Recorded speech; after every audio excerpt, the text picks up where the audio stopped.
Good evening. Welcome back to Cooking with Dave here in our own kitchen. Today we're going to showcase the unofficial Harry Potter cookbook. Now, one small caveat, the library doesn't actually have a copy of this yet. I got this as a gift from my Uncle Johnny. If he's watching, hey Uncle Johnny, thanks for putting it to good use. The library owes you big. But we did use this book, not this specific one, but we got a copy of it off of Amazon and used it as one of our prizes when we were doing all the Harry Potter stuff back in July and August.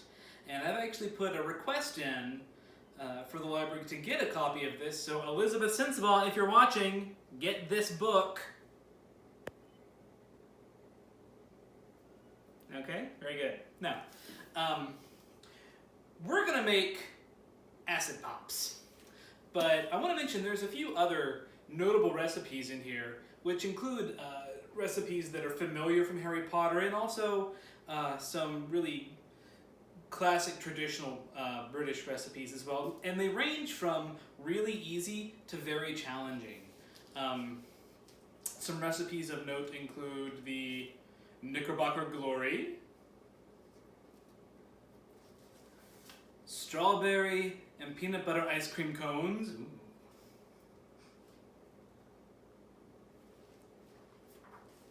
Pumpkin pasties. Yes.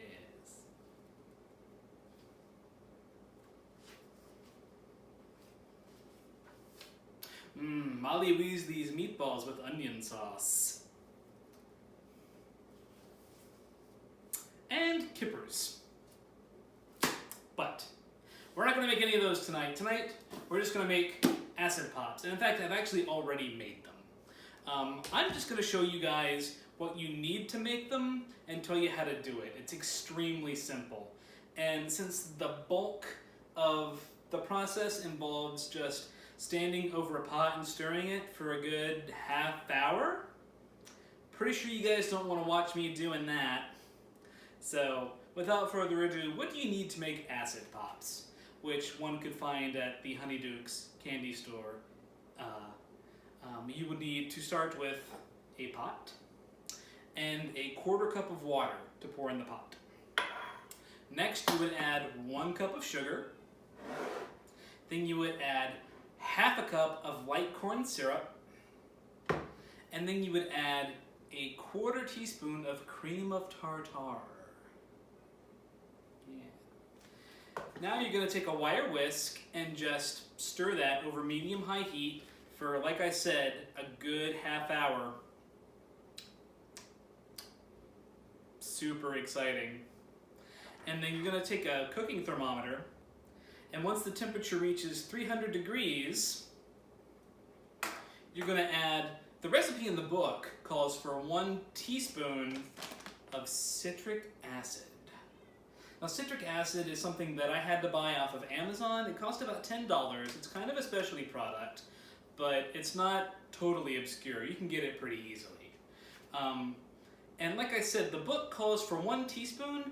After I made these and I taste tested them, it was good, but for my personal taste, I definitely could have gone with a little bit more citric acid to give it a little bit more oomph. One other thing that I added that the recipe actually doesn't call for is a flavoring extract. I used raspberry extract to give it some extra taste so it wouldn't just be pure sugar. And I also added some color to it with some blue food coloring. It turned out really pretty. I'll show you in just a minute. So once you've reached your 300 degrees, you're going to add your citric acid and give it another good stir and immediately take it off the heat.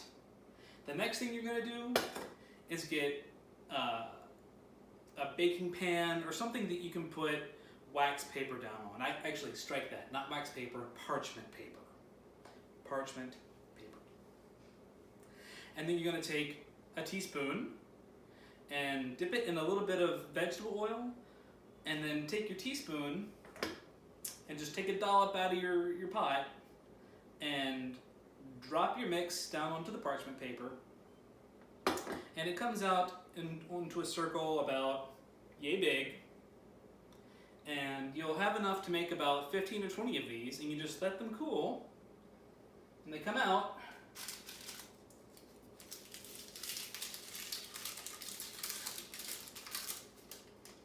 Looking like this.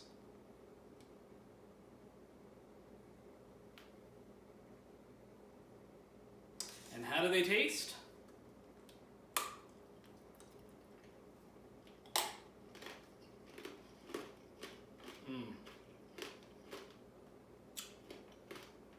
Really good.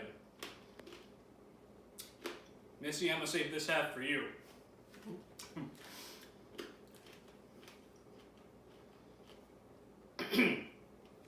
This would sort of be like the Muggle equivalent of sour warheads a little bit. It's nice and tangy and fruity and just really, really tasty.